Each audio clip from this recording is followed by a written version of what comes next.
How are you Hey, doing? hey, hey. Hey, Hey, Zana, Tim, how how are are you? you? I'm great. I'm great.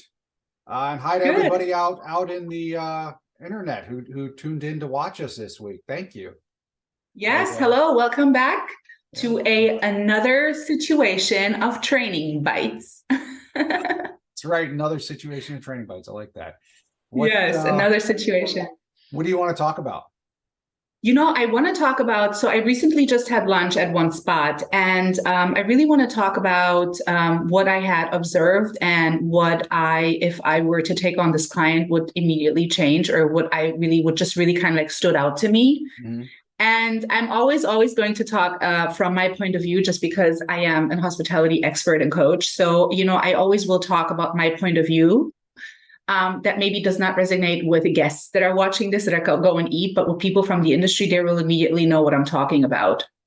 So, are you Great. ready for my situation? Yeah. What's your situation? Let's do it. Okay, cool. So I went for lunch. I'm not going to name the place. I went for lunch, and the place is really cute. So what I really liked right away from the beginning, like when you walked in, you were friendly greeted. I like that.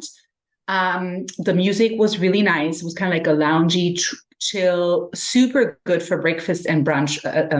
Places like super cool lounge music, not too much hectic, not too much singing, not too much anything, but just really cool and smooth. I Mhm. really like that. And yeah, but immediately when I sat down, and I was seated at the bar because I chose that spot, I kind of zoned the room and I looked at everybody that works behind the bar as a barista, the waitresses, the hostesses, and stuff. And I immediately noticed that there was no manager at all in the place. And mind you, it's a Saturday morning, so it's pretty busy. Um, Nobody was in the place. No manager was walking around. It was just really, I felt like run by the employees. And then when I further kind of like looked at everybody's, for instance, uniforms, nobody was at all unified in their uniforms. Like, the hostess had like really funky shoes on. Like she had like, bell bottom pants on. Like she had like a little topless shirt where you could see her stomach. Then she had a few spots on her, pants. And then I looked further, the girls behind the bar, nobody really had an apron. Some of them did, some of them did not. Nobody was kind of like unified in their uniforms. And to me, it immediately felt like it's not really professional, just because I get it that we're a cool lounge, jazzy breakfast spot. But at the end of the day, we're running a business, right? And we want to be approached by our servers and our hostesses in a professional manner. So if I were to take on this client, my first agenda would be right away to come up with fun uniforms for everybody. Like, let's everybody have the same shirt on. Everybody please have an apron on, because while I'm sitting there, I'm noticing the girls taking orders, and there's a table of six. And you could really tell from far away she had a hard time just remembering what everybody said. And Mhm. to me, you cannot remember, because where's your apron? If you would have a nice professional long apron on, like a but like a bistro apron, you Mhm. could have your pen inside of there. You could have your little note block. You can have your wine key. You can have everything settled nicely in your apron. That way, when you have a table of six or 10 or even more, just write it down. There's no, I mean, if you're a genius, that's wonderful. And for a two top or four top, like I get it, that's no problem.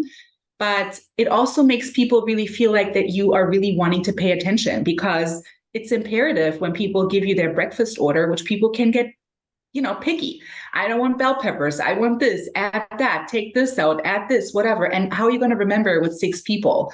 So Oh just yeah. that's what I noticed. You get me? And I'm like, where's your tools? Where's everybody's tools? Yeah, I Right. get you. And And you then think you think like because it's breakfast, you might not need a wine key, but sometimes you do. Like, sometimes you do, and it just yeah. belongs, it's just a part of your uniform. At this point, like almost every place really serves wine and beer. Almost every place. There, of course, there's exceptions, but you know, you just need the wine key, period. Just have it, it's a part of your uniform. It's just a part of your uniform, like your pen, like your little writing block. Like your little crummer. If we're like in a nicer place with tablecloth, let's have a crummer on us, that we can crumb the table in a proper way. So that's what I I noticed love it first. when And then servers do that. I love it. when they crumb the table, Yeah, I do. yeah, why? It makes you feel bougie? It does. Yeah. I know, and it's No, no, not professional feel because bougie. I am bougie, but it lets, right. Yes, that part. as you can Yeah, tell from but my basement. of course, no, I love it. It's cool. But it's not only does it make you feel certain ways, but it has a purpose. We're crumbing the table for two things. One is we don't want no crumbs on our elbows while we're having a nice conversation after our meal. You don't want the crumb. You don't want to get up as a pretty lady and have crumbs all over you, right? And then secondly, you crumb the table because you get ready for your next course. Mhm. And usually you should crumb the table after your main meal. Everybody had bread, everybody had this, everybody was sharing, whatever, so you crumb the table in a nice, proper way to then now present dessert and the spoons or the fork or whatever we need for dessert, sugar caddies or whatever we need for dessert. Mhm. And so, but yes, back to my point. And so the girls behind, she had like also a little shirt on and you could see her belly and she was cute. It wasn't even about that because I'm always thinking about everything. So for instance, if I would be a woman out on a date with somebody and I'm just getting to know the person, for instance, and I see girls with like maybe tops on, maybe that makes me feel uncomfortable. Maybe there's other females that would feel uncomfortable when like a super sexy waitress approaches the table when we're not in an appropriate place like that. There's places where it's totally fine to dress your servers and your staff in a specific way, or when we have Halloween or something. Mhm. But on general basis, I feel like we should always understand that this is a business. And it's great to be casual and friendly, but yet these are guests. These are people that are not our friends. Like they come for a purpose. They come for a food and they come for the right entertainment. Yep. And so that's immediately what I noticed, the ununified situation of the uniforms, along with our food took a little bit long, in all honesty. I mean, it was a Saturday, but it wasn't as busy to execute breakfast items. And so the whole checking in process, there wasn't a whole lot of, hey, you guys, I'm so sorry, I'm just giving you a heads up, the kitchen is a bit backed up, or whatever the situation is, just give your guests a heads up too. Like communicate with them. And this is where the manager would come in. Where is your manager? Like why isn't your manager here exactly picking up those pieces of making it right for the guest? Because if I were to have a business meeting on a Saturday, which a ton of people do, I would have totally been in a bind. At one point, I would have been like, I'm so sorry. I wish I could have breakfast here, but I gotta go because I'm sitting here since almost 45 minutes waiting for a breakfast item. That usually for breakfast, 45 minutes is all you need for the meal usually. Usually, yes. And again, there's always a fine line between getting stuff done and rushing your guests out. But if this is why you engage with your people a little bit more with your guests. You got to figure out, are they in a relaxing mode where it's totally, they break out their paper, they start working on their laptop. There's no way for them that they need to be rushing out. But if somebody's kind of like sitting there ordering right away, and they give you the energy of like, I don't really have a whole lot of time, you do want to at least make the next level effort of going to them and explaining to them, I know you already put your order in since so and so many minutes. I'm so sorry. Let me check on it. Just give me heads up. Let your people understand that. Give your guests heads up, because the honest way is always the best way. There's no need to find an excuse. Too. Yeah, absolutely. Aspect. Yeah. Yeah, so that's kind of like what I had to share today. I hope, this made sense what I said. But if I were to take on that client, that will be first things that I would immediately want to start working on. Well, I think that's great. And I actually have something similar to talk about with problems. I just took on a new client, and they had two problems within the last couple of weeks that I wanted to address. And the solution is the same solution. So the first thing was they fell behind on their bills. Their vendors are refusing to drop off deliveries unless they hand the driver checks. They've been switched to COD. They don't have net terms anymore. The other issue is because they're low on cash, they have to, instead of paying their servers and their staff on Fridays when they're supposed to be paid, they've been holding the paychecks until Monday or Tuesday, so that they have the weekend credit card sales clear the bank before the checks go out. Oh. Yeah, it's a nasty situation, because then your employees start looking and labor for restaurants is so hard to find right now. It's not going to take them long to go find someplace that'll pay them on time.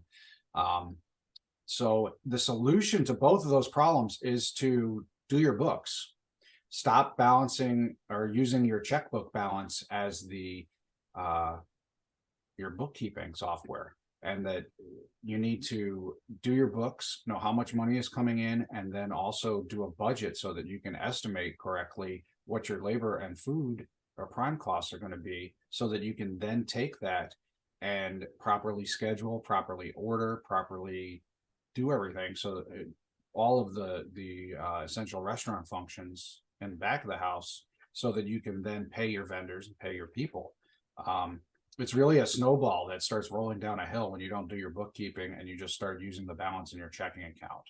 And it's a problem that I see almost everywhere that I start with a new client, that they're just using their checking account balance and waiting for the next weekend's credit card sales to clear so that they can pay people. And there's an easy fix. It's just bookkeeping and budgeting. Right. And yeah. I also feel like with that whole not paying your employees on time, it just creates, like, which goes back kind of like to one of our, basic points. It just really creates like this feeling of people not really trusting you and not really feeling included, that they're really part of the team or the family or however you want to call it, because they're giving their time. They're there on time. They clock in on time. They come through on their word by telling you, yes, I want this job. I show up every day. And when they do that, it's imperative. It's just, I mean, that's just the absolute base, for people to get paid on time, the amount that everybody agreed on from the very beginning. Right. And so I feel like it just, and I feel like it just creates like this internal resentment and animosity a little bit, because then you start slacking on your job, because you're thinking, okay, I'm not getting paid on time. I'm not about to give my 100,000,000% here, because you can't even pay me on time. And it's not even that people are maliciously doing that, but it kind of sneaks in as a internal something.